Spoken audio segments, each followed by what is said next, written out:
క్రీస్తునాథుని యందు ప్రియ సహోదరి సహోదరులారా, ఈనాటి సువిశేష పట్టణములో ధర్మశాస్త్ర బోధకులలో ఒకడు క్రీస్తు ప్రభుని పరీక్షించటానికి ఒక ప్రశ్నను క్రీస్తు ప్రభు ముందు ఉంచుతున్నారు.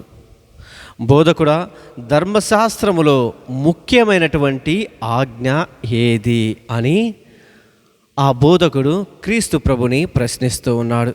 దానికి ప్రభు చాలా చక్కటైనటువంటి సమాధానాన్ని ఇస్తున్నాడు. నీ దేవుడైన ప్రభువుని పూర్ణ ఆత్మతో, పూర్ణ మనసుతో, పూర్ణ శక్తితో నువ్వు ప్రేమింపు. అటు తరువాత రెండవ ఆజ్ఞగా నిన్ను నువ్వు ప్రేమించుకున్నట్లే నీ పొరుగు వారిని ప్రేమింపుమని ప్రభు చాలా చక్కటి సమాధానము తెలియజేస్తున్నాడు. క్రీస్తు మనకు ఈ రెండు ఆజ్ఞలను మాత్రమే చెప్పినట్లుగా మనకి కనిపిస్తుంది. కానీ ఈ రెండు ఆజ్ఞలలో ఆ ధర్మశాస్త్రం మొత్తము కూడా నిమగ్నమై ఉంది. ఈ రెండు ఆజ్ఞలలోనే ఆ 10 ఆజ్ఞలు కూడా నిమగ్నమై ఉన్నాయి. ప్రియ దైవ బిడ్డలారా, నిజానికి మన యొక్క క్రైస్తవ జీవితానికి పునాదులు ఈ 2 ఆజ్ఞలే. ఏమిటి? మొట్టమొదటిది, మన దేవుడైనటువంటి ప్రభుని పూర్ణ ఆత్మతో, పూర్ణ మనసుతో, పూర్ణ శక్తితో మనము ఆరాధించాలి. రెండవది ఏంటిది?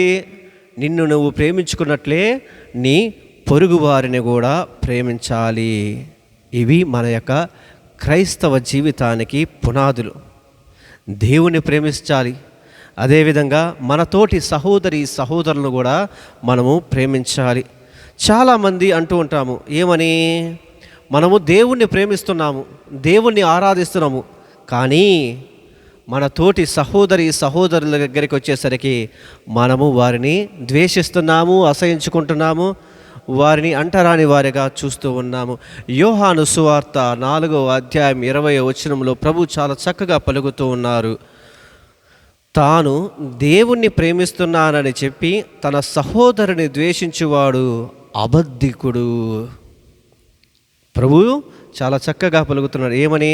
నేను దేవుణ్ణి ప్రేమిస్తున్నాను, నేను ఆరాధిస్తున్నాను, నేను ఉపవాస ప్రార్థనలు చేస్తున్నాను, నేను పొర్లు దండాలు చేస్తున్నాను, మోకరించి ప్రార్థన చేస్తున్నాను, జపమాలను జపిస్తున్నాను, దివ్యబలి పూజలో ప్రార్థిస్తున్నాను, ఆరాధనలో పాల్గొంటున్నాను, నవదిన ప్రార్థనలు పోతున్నాను, ఆ పుణ్యక్షేత్రానికి ఈ పుణ్యక్షేత్రానికి అన్నిటికీ పోతున్నాను అని మనందరం కూడా చెప్తున్నాము. మంచిదే. కానీ నీ తోటి సహోదరి సహోదరుని కానీ నువ్వు కానీ ప్రేమించకపోతే మనమేం పలుకుతున్నాము? అబద్ధాన్ని పలుకుతున్నామని ప్రభు పలుకుతున్నారు. అందుకే మన యొక్క ప్రార్థన, భక్తి, సేవ ఇవన్నీ కూడా మన యొక్క ప్రవర్తనలో ప్రేమగా మారాలి.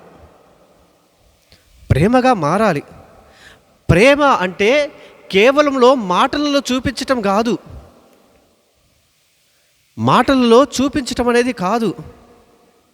ఎప్పుడు మాటలు కూడా అవి మన స్నేహితుల దగ్గర, మన యొక్క బంధుమిత్రుల దగ్గర డబ్బు ఉన్నప్పుడు, వాళ్ళ దగ్గర పదవి, అధికారాలు, అన్నీ ఉన్నప్పుడు మనం చాలా ప్రేమ ఆప్యాయతలను చూపిస్తూ ఉంటాము. అది నిజమైనటువంటి ప్రేమ కాదు.